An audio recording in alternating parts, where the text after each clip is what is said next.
Hello दोस्तों, आपका स्वागत है आपके अपने चैनल सीक्रेट मोटिवेशनल मिस्ट्री में। दुर्गा जी का 8वां स्वरूप नवरात्र में जो मैंने अभी आपको 7 वीडियो डाली हूँ दोस्तों, जो 7 रूपों के बारे में मैंने आपको जानकारी दी हूँ, उसमें मैंने आपको सारी जानकारी दी हूँ।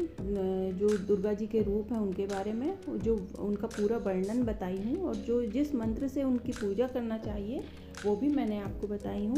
और नवरात्रि के जो भोग लगते हैं 9 माताओं को, उस बारे में भी मैंने आपको जानकारी दी हूँ।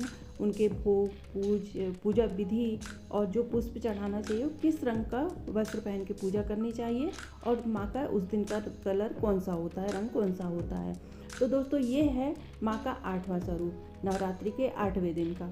जानते हैं दोस्तों इस बारे में कि माता जी के 8वें स्वरूप का वर्णन किस तरह से, और क्या पूजा करना चाहिए, क्या पुष्प चढ़ाना चाहिए, और किस मंत्र का जाप करने से माँ की अत्यधिक कृपा प्राप्त होती है।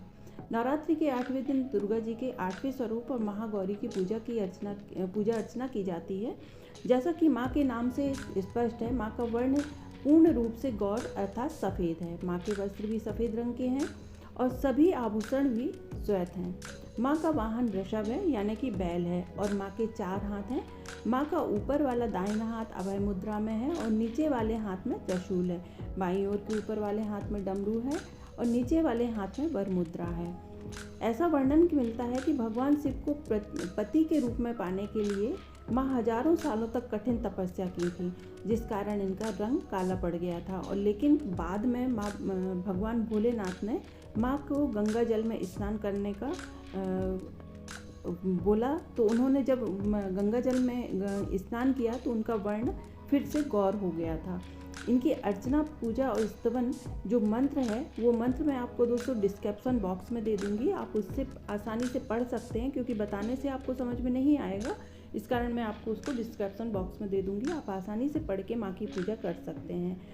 नवरात्रि के 8वें दिन माँ महागौरी की पूजा में माँ को कलावा की माला चढ़ाना चाहिए। ऐसा करने से माँ की पूरी कृपा अपने भक्तों को प्राप्त होती है। माँ के पुष्प में मोंगरे का पुष्प उन्हें चढ़ाना बहुत प्रिय है। माता को मोंगरे का पुष्प, तो मोंगरे का पुष्प चढ़ाना चाहिए। इससे माँ की कृपा आपके घर परिवार पर बनी रहती है। माँ महागौरी को भोग में हलवा का भोग अति प्रिय है और नारियल का भी उन्हें अति प्रिय है। तो अष्टमी के दिन हम नारियल चढ़ाते ही हैं माँ गौरी को। ऐसा करने से माँ हमारी हर मनोकामना पूर्ण करती हैं और हमें मनोवांछित फल प्राप्त होते हैं। इस दिन का माँ का रंग है गुलाबी। इस दिन माँ की पूजा में गुलाबी वस्त्र पहनकर पूजा करना चाहिए, इससे और भी ज़्यादा अधिक हमें फल मिलता है। जानते हैं दोस्तों महागौरी की कथा के बारे में।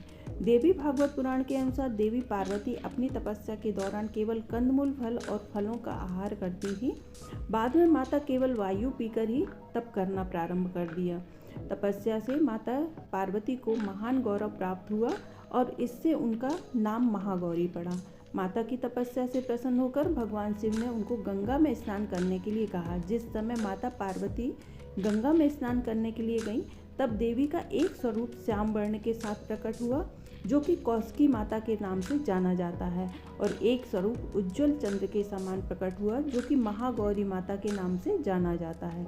माँ गौरी हर भक्त का कल्याण करती हैं और उनको सभी समस्याओं से मुक्ति दिलाती हैं। दोस्तों, महागौरी माँ की पूजा करने से जो शादी में आ रही अड़चनें होती हैं, जिन लोगों की शादी होना है, उनकी शादी में जो अड़चनें आ रही हैं किसी भी वजह से, तो वो सारी अड़चनें दूर होती हैं। और महागौरी की पूजा करने से जो वैवाहिक संबंध में अगर कोई परेशानी है, कोई दिक्कत है, तो वो संबंध भी में ठीक होने लगता है महागौरी माँ की पूजा करने से।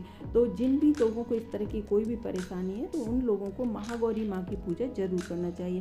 दोस्तों, जो 9 माताओं की पूजा है ना, ये राशि के अनुसार भी होती हैं, और अगर आप इस तरह से पूजा पाठ करते हैं, विधि विधान से पूजा पाठ करते हैं, तो माँ अति प्रसन्न होती है और माँ की संपूर्ण कृपा अपने भक्तों पर बनी होती है। वैसे भी माँ की पूजा करने से माँ अपने भक्तों से अति प्रसन्न होती हैं और उनके ऊपर अपनी कृपा हमेशा बनाए रखती हैं। इसलिए आपको ये पूजा ज़रूर करना चाहिए जिन लोगों को इस तरह की कोई परेशानी है। तो दोस्तों, अगर आपको मेरा वीडियो अच्छा लगा हो तो इसे लाइक, शेयर, सब्सक्राइब ज़रूर कीजिएगा।